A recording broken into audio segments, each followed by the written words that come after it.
Hello, everyone. Welcome to another book club.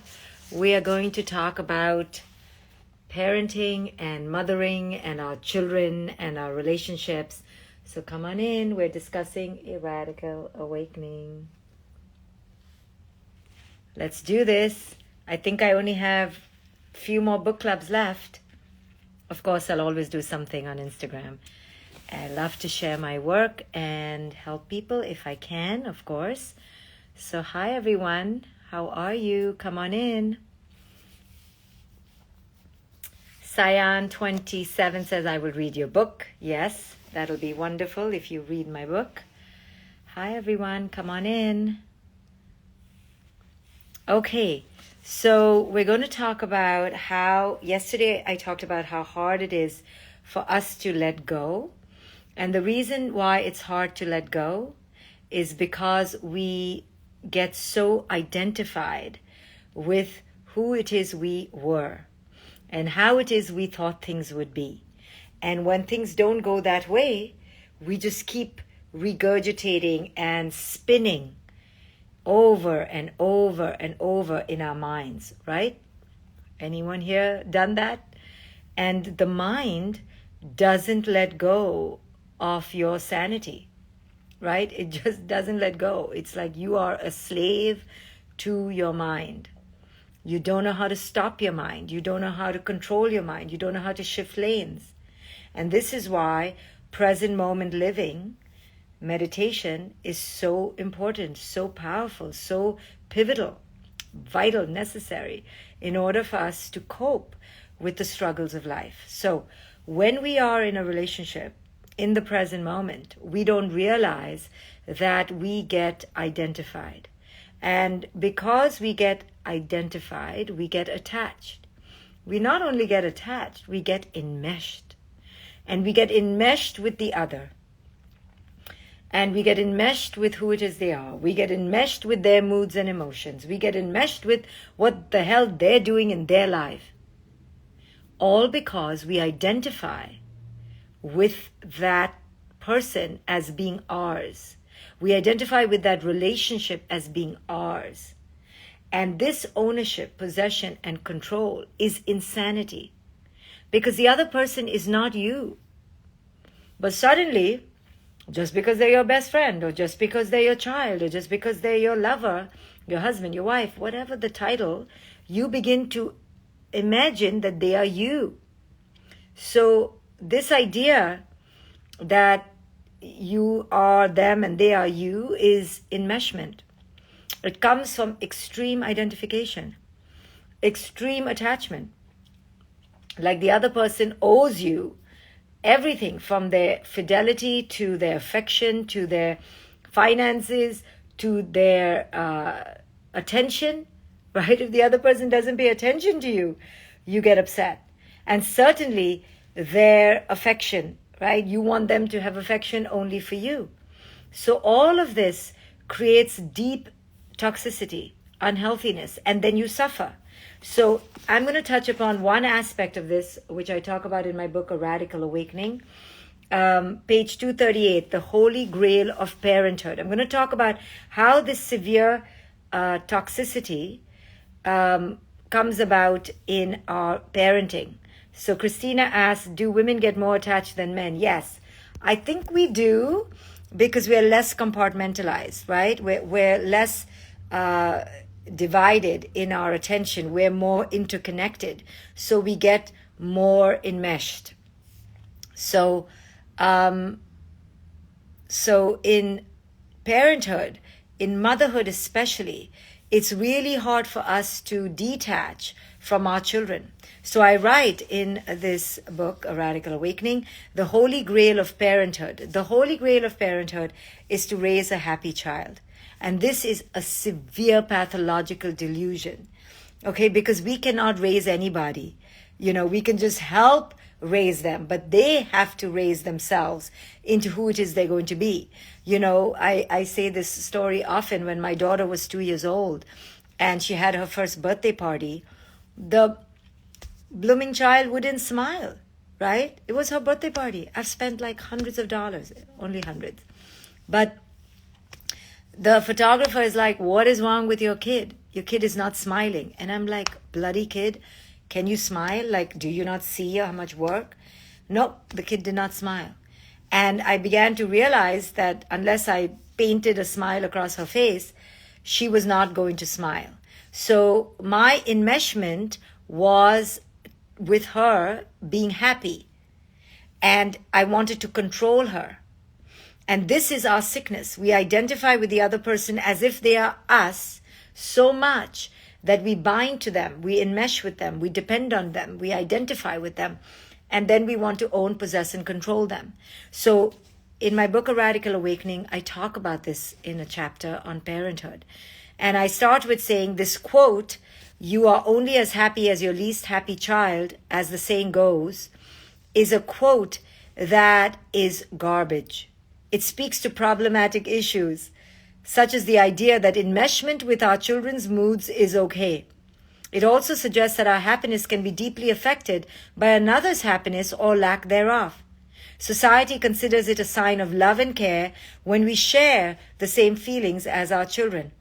Once again, culture has endorsed false ideas that influence us deeply. Only when we begin to deconstruct them do we liberate ourselves and our kids and save ourselves a whole lot of anxiety. Culture has long endorsed two shiny goals for parenthood: our children's happiness and success.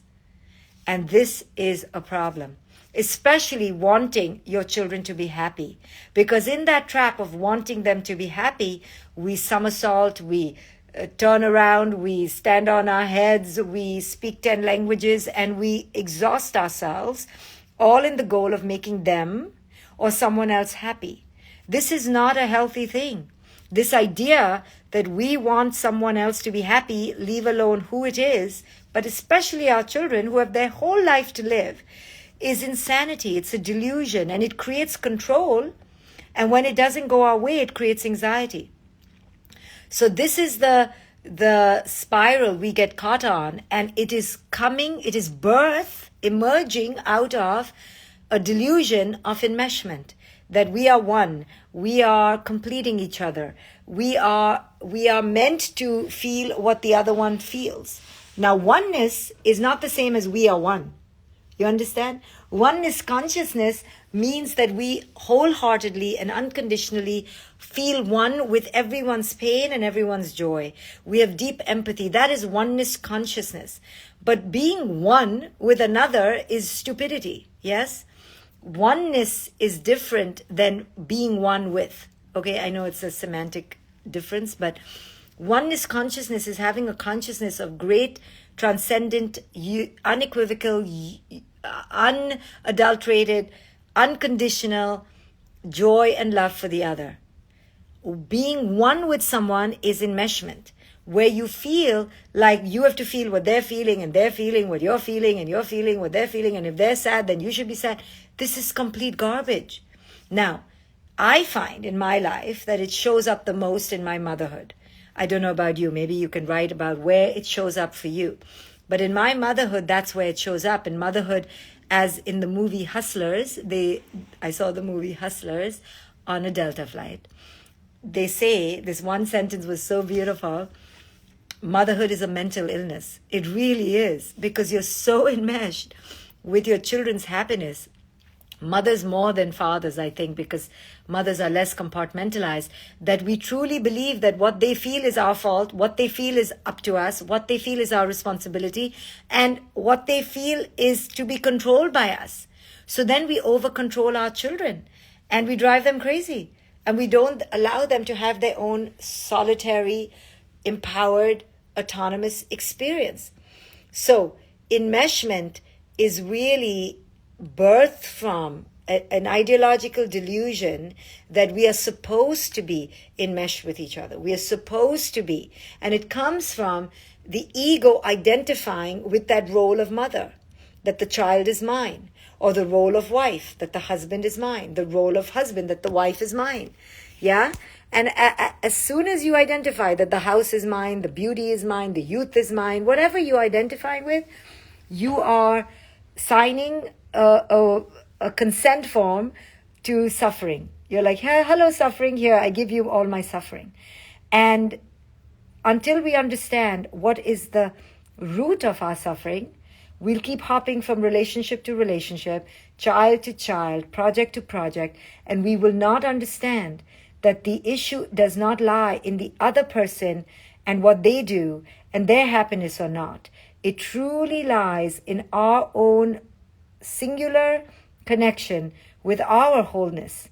When we are connected to our wholeness, we do not leak onto other people as much. It's really hard if you're a parent, I think. But I was just telling a girlfriend today, it's really hard for me to hurt my daughter. Really difficult. I cannot stomach it. I really can't even say no, basically. And she knows it.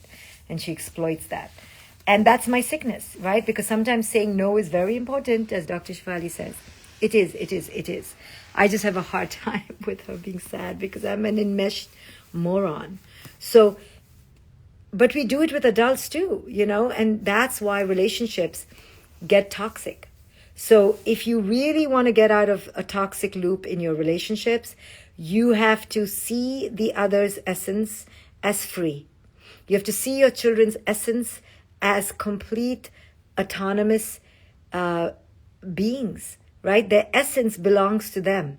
If you keep in mind that the other's essence belongs to them, now, of course, you can help raise them, you can help make their beds, you can help wipe their diapers clean, you can, whatever you need to do on the form material level, you'll do. But you understand that their essence is unadulterable, unalterable, right? Untouchable. So it is with your husbands, with your wives, with your best friends, with people who hurt you, people who don't hurt you. They have every right to be complete morons, to be unconscious assholes, to be narcissistic, self-obsessed pigs, to be cheating, lying, stealing thieves. The other has every right to do whatever they want with their unconsciousness. You don't own it. And when we get betrayed, we think that the other owes us. It's a great idea, great concept. Guess what? Welcome to the adult world. It's brutal. No one owes you anything. Anything. No one owes you anything. And guess what? You don't owe anyone anything. So you don't do things out of ownership, owing, obligation. You do things because it's truly the flow of who you are. And that's why authenticity is so important. If you don't know who it is you are, then you're bullshitting and you're faking a persona in order to look good in front of the world. And as long as you're trying to look good in front of the world, you're faking your existence away. Do not fake your existence away. Do not. Of course, protect your children. Your children need protection. But besides your children, no one deserves your fakery. No one deserves your chicanery. No one deserves your falsity. You deserve to be your authentic self. Don't give away your authentic self and fake it, because no one deserves it. No one should be that important that you need to fake your authentic self. Fuck it. If you're angry, you're angry. If you're upset, you're upset. You're vulnerable, you're vulnerable.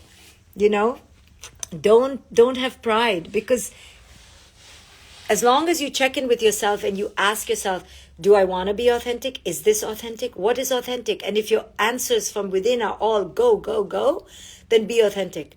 Never fake it if your authentic self is right there and you're afraid to show your authentic self.